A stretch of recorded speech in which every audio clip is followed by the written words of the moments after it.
उसको कहते हैं ये लोग जंगल राज है। जंगल राज आज है।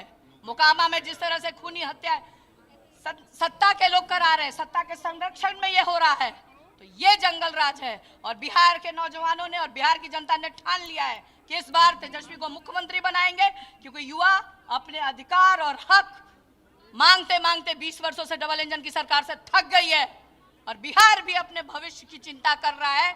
इस बार महागठबंधन की सरकार बनने जा रही है, युवाओं की सरकार बनने जा रही है। क्या संख्या लग रही है आपको? आखिरी सवाल है, संख्या क्या लग रही है मीसा जी? देखिए, संख्या कुछ भी हो, सरकार संख्या का मत कहिए, संख्या 150 भी हो सकता है, 150 160 भी हो सकता है, 200 भी हो सकता है। मैं संख्या में नहीं हूं, लेकिन सरकार हमारी जरूर बनेगी, क्योंकि युवा चाहते हैं, अपने भविष्य की चिंता उनको है।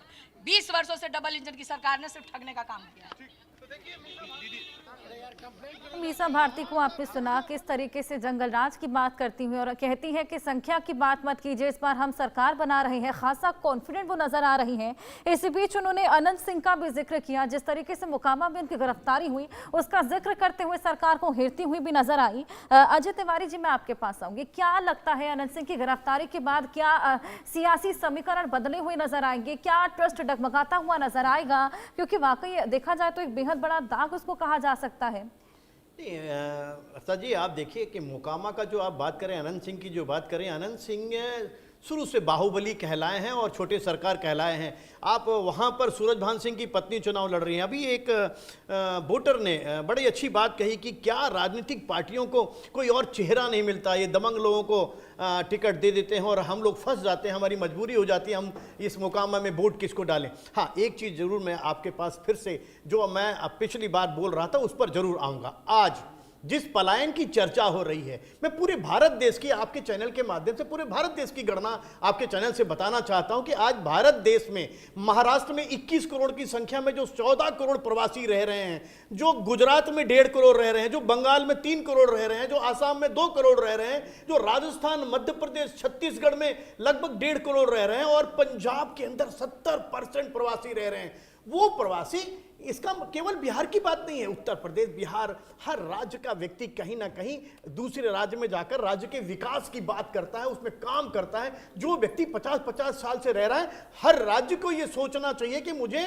पलायन को कम करना है। रोकना कोई उचित समस्या नहीं, समाधान नहीं है। कैसे रोकेंगे आप? कहीं पढ़ाई अच्छी है, कहीं खेत अच्छा है, कहीं किसान अनाज अच्छा उगाता है, तो कहीं पर रोजगार अच्छा है। तो हर राज्य में भारत देश का व्यक्ति प्रत्येक राज्य में जा सकता है। और मुझे ऐसा लगता है जो अभी यूएई में हुआ है, आप देखिए यूएई में एक अप्रवासी जो भारत देश का रहने वाला है, वह व्यक्ति अगर मेयर बन सकता है, तो निश्चित तौर से आने वाले समय में जो ये प्रवासी हैं, जाति और धर्म से ऊपर उठकर 3000 उपजाति, 3000 जातियां, 29,000 उपजातियां जो आज की डेट में लड़ रही हैं आपस में। हर आदमी दलित है, कोई भूरे बाल की बात करता है, कोई ब्राह्मण की बात करता है। देखिए, आज युवा बिल्कुल जाग चुका है।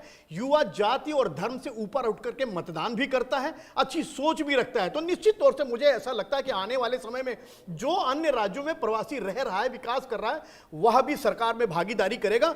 और दिल्ली आपके सामने है, दिल्ली में अरविंद केजरीवाल ने प्रवासियों के बल पर सरकार बनाया, पंजाब में प्रवासियों के बल पर सरकार बनाया, और नरेंद्र मोदी जी ने उसी के आंकड़े को देखते हुए 80 करोड़ जनता को जो ये 5 किलो अनाज दे करके लाभान्वित करने का काम किया है, वोट लेने का काम किया है। ये कोई अच्छी सुविधा नहीं है। बिजली फ्री कर दीजिए, अनाज फ्री कर दीजिए, यानी कि साबित कर दिया आपने कि 80 करोड़ जनता इस भारत देश की गरीब है। भारत देश के प्रधानमंत्री भारत देश के प्रधानमंत्री हैं, किसी भारतीय जनता पार्टी के प्रधानमंत्री नहीं है। तो भारत देश की हर व्यक्ति, हर विशेष जाति, हर धर्म के बारे में प्रधानमंत्री का सोचना बहुत जरूरी है। और मैं ये जरूर कहूंगा कि अभी ये बिहार का चुनाव जो 180 विधानसभा पे, 121 विधानसभा पे हो रहा है, निश्चित तौर से 121 विधानसभा पर यह महत्वपूर्ण चुनाव है। और आज का मतदान जो 5 बजे तक होगा, यह निर्णय कर देगा कि बिहार में किसकी सरकार बन रही है। क्योंकि 122 सीट की जो चुनाव वोटिंग 11 तारीख को होने वाली है, वह एक अलग गांव और अलग परिप्रेक्ष्य जहां पर बाहुबली और ऐसे प्रतिष्ठित लोग नहीं लड़ रहे हैं, यहां तो 121 विधानसभा में 13 मंत्री लड़ रहे हैं। हॉट सीट्स हैं जो कि आज कवर होने वाली है, काफी कुछ आज साफ होता हुआ नजर आएगा। और इस बीच जिस तरीके से आपने कहा कि विकास का मुद्दा तो है ही, तमाम बाहुबली भी इस बार मैदान में उतरे हैं, दिग्गज मैदान में उतरे हैं, और हमने देखा किस तरीके से ताबड़तोड़ रैलियां देखने को मिली, उसका क्या कुछ असर रहा वो भी जल्द साफ हो जाएगा। दिल्ली का भी जिक्र आपने किया और दिल्ली में भी हमने देखा कि सत्ता पलटती हुई नजर आई थी। इसी बीच सूरजभान सिंह बाहुबली और आरजेडी के प्रत्याशी वीणा सिंह उनके पति हैं, उन्होंने क्या कुछ कहा है, आइए ये भी आपको सुनाएं।